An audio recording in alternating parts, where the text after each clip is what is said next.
Redemption, Lesson 8, the progression of redemption. Having looked at the wonderful story of Ruth and Boaz, Boaz who was her kinsman redeemer, we could easily go to the New Testament now and see this matter of redemption fulfilled. But yet again, we find another aspect of it in the Old Testament.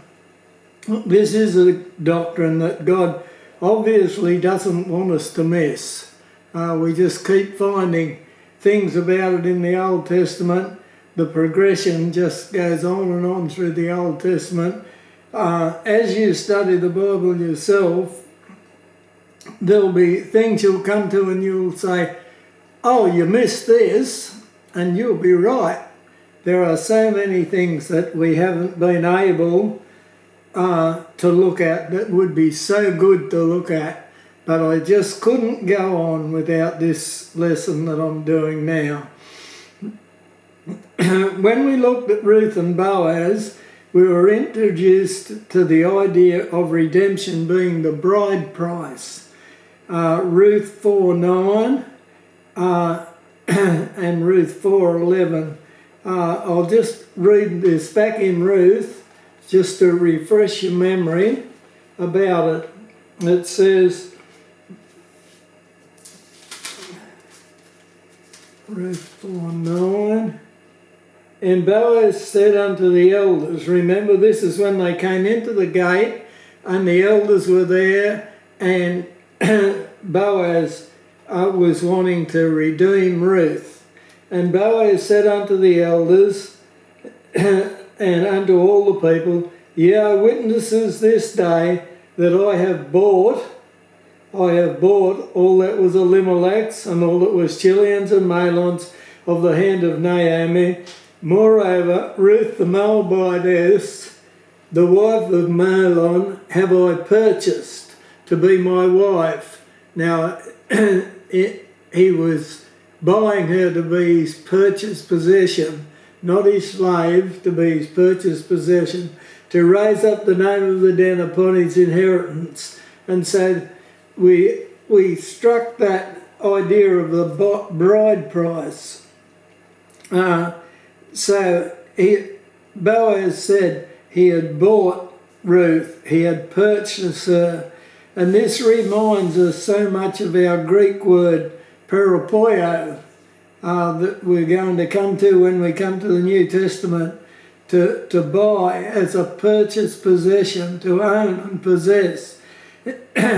We may not have picked it up before, but we now see that whenever a man married a woman under the Jewish system of marriage, he paid a price for her. It was called the bride price. And this was the tradition of the Jews. And there's something we need to understand and have a clear understanding when we think of the bride price. We are not to associate it with buying his bride in the way of making her a servant or a slave or whatever. The bride price, it did not reflect her worth. He didn't say, I wonder what this woman's worth. Yeah, well, I'll pay that for her. All right, yeah, and then she'll be mine. No, it did not reflect her worth. And it did not reflect his wealth, right? He could be rich and the bride price might be just a small thing, right? It didn't reflect his wealth. He might be poor and he might pay a bigger bride price, right? So what did it reflect? Well, it reflected his love, right? And so it made her his purchased possession. That did not in any way at all make her his servant or his slave. Its purpose was to show how much he loved her. Right? That was the purpose of the bride price, to show how much he loved this girl. Right, the Jewish tradition of marriage, particularly as practiced in the time of Christ, included the bride price, and this was an integral part of being married. when you were a girl was eligible to be married, the bride price was an important thing that was discussed. It was looked at by all the community, and they would say, how much does this man love this girl? Right? And they would wait till they saw the bride price, and they would say, oh no, this is a marriage of convenience. Or they would say, ah yes, now this is a marriage built on love. And so the bride price showed how much he loved her. Right. Now, as well as the matter of redemption with Ruth and Boaz, we've got another husband and wife example of redemption in the Old Testament. This time it's to do with being bought out of the slave market, our Greek word agorazo. And it's the wonderful story of Hosea and his wife Gomer. We find this story in the book of Hosea. Now, this is a fairly long book, the book of Hosea. It's got 14 chapters, and I'm not asking you to sit down and read the 14 chapters straight away. Most people never even look at this book and haven't got any idea what's in it, and they miss out on so much. The book is divided into two parts, and this is typically Jewish, right? The first 3 chapters tell the overall story, and the last 11 chapters are about the story that's in the first 3 chapters. Now, this is a typical Jewish way of telling a story, and we find it often in the Old Testament. But you would do well here to stop and just read the first 3 chapters. Now, they're not very long, and they contain a story. And if you just stop now and read these first 3 chapters and just get that overall story in your mind, what I've got to say will be a lot easier to understand and make a lot more sense to you. Now, if you come to read the first 3 chapters and you read through them and say, I don't know what that was about, well, don't worry, I'll tell you what it was about. But at least you'll have that overall story in your mind. So do that now, and then we'll come back and do the rest of the lesson. Right. Having read these first 3 chapters, we understand that God is demonstrating to his people Israel that he has taken them to himself as his own special people whom he had purchased for himself. But they were untrue to him and went and served other gods, and so all the evil of their own acts had come upon them. Now, it's a time in history when things were going really badly for Israel, and they were reaping the effects of their sin. The New Testament says, be not deceived, God is not mocked, for whatsoever a man soweth, that shall he also reap. And it's inevitable that we will reap what we sow. And that's exactly what was happening to the nation of Israel. They had gone and served other gods, idols. And the evil that they had done had come back upon their own heads, and they were suffering terribly. And they were saying, is this reasonable? Is this fair? And God was saying, yes, this is very fair. You are reaping exactly what you have sowed. And then God decided to demonstrate to just how all this affected him, the way his people had turned against him, gone to other gods and committed adultery, spiritual adultery, in that they had left him and gone and served other gods. And God decided that he would demonstrate this to them. And to demonstrate it, we have this love story. Now, this story is not a happy one like Ruth and Boaz, but it's a wonderful picture of redemption. In fact, this is a very sad story indeed, and one that will touch our hearts. The Lord tells Hosea, now, he's a prophet, right? and the Lord tells him, to Hosea, to marry a woman. And we'll just have a look in the book of Hosea. The word of the Lord that came unto Hosea, that's the first, how the book starts, in verse 2, the beginning of the word of the Lord. So this is going to take us through a history, a period of time, a period of years. The beginning of the word of the Lord by Hosea. And the Lord said unto Hosea, Go, take unto thee a wife of whoredoms. Now, that means harlotry, a woman who is immoral by nature. Go, take unto thee a wife of whoredoms, and children of whoredoms, have children to this woman, for the land hath committed great whoredom, departing from the Lord. So the Lord tells Hosea to marry a woman. Now this woman is to be a harlot and unfaithful by nature, just as the nation of Israel was towards God. We need to understand she wasn't a practicing harlot when he married her, but she had that inclination. She was unfaithful by nature. That's what he's saying here. Marry a woman like that, who tends to be like that. Now, Hosea is the prophet of God, and all the nation of Israel know that this is so. They know that he's a prophet of God. Everything that he does and says and everything that happens to him, they know his significance in God's plan for Israel. He's a sign to Israel, and they know it. Right.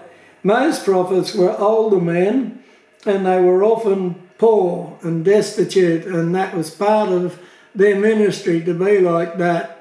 To be a prophet in the Old Testament, we sort of say, oh, what a privilege to be a prophet of the Most High God. Well, most of us wouldn't have liked to be a prophet, because very often the life of the prophets was hard and difficult, and God asked them to do things that were very, very difficult and very painful, and yes, it wasn't all that good. And most of them were older, they suffered a lot, they were poor, they were deprived. But then we have Hosea. Hosea, on the other hand, he is young, and he's handsome, and he's rich, and he's influential. Now that's, you say, I could be that sort of prophet, that wouldn't be too bad. All right. Well, that's how it was. He was very rich, actually. We know that as the story goes on, and very influential. And now he comes to the age where he's probably in his late 20s, at his very best, at his most handsome, and everything is really good for him. And now God has told him to make a very unsuitable marriage with a beautiful but immoral young woman. All Israel's saying, I wonder who Hosea is going to marry. He's a prophet. It'll be significant when he gets married. I wonder who he's going to marry. Now, they expected him maybe to marry in the royal court or whatever, somebody special. But no, he goes and he finds this beautiful young woman, but everybody says, oh dear, now that's an unsuitable marriage, that is. She is headed for trouble. And this marriage would be the talk of the whole nation. You know, now when the royalty has a marriage, everyone talks about it. Well, that's how this marriage would be. The whole nation would talk of this marriage. And Hosea makes it clear that this marriage is going to be God's message to the nation of Israel, who have been unfaithful to him and have gone and served idols. Right. And so Hosea marries Gomer. Now remember, we said when we looked at Ruth and Boaz, that names are very important. Well, once again, we find that this is so. First, let us look at Hosea. Now, his is a wonderful name. His name means deliverer, and it comes from another word which means to open wide or to set free. Right? A wonderful name. It means to cause to free, right? To set free, or to succour. That's to help and deliver and encourage and all good. And his name means to bring salvation. Now, you couldn't have a better name for a prophet than that, could you? Right? He's deliverer, to open wide or to set free, to help, encourage, to succour, to bring salvation. And now let us look at Gomer. And her name means completion. And you say, oh, completion. That could be good. Well, no, it's not. It comes from another word which means to end. But it means to end in the sense of completion or failure. Right? It means in the end to fail. And so we have the deliverer married to the failure. And that gives us an idea of what we can expect in this marriage. This marriage continues for 7 years, and 3 children are born to Hosea from this union. Verse 3, so he went and took Gomer, the daughter of Diblaim, which conceived and bare him a son. So he married her, and she had a son.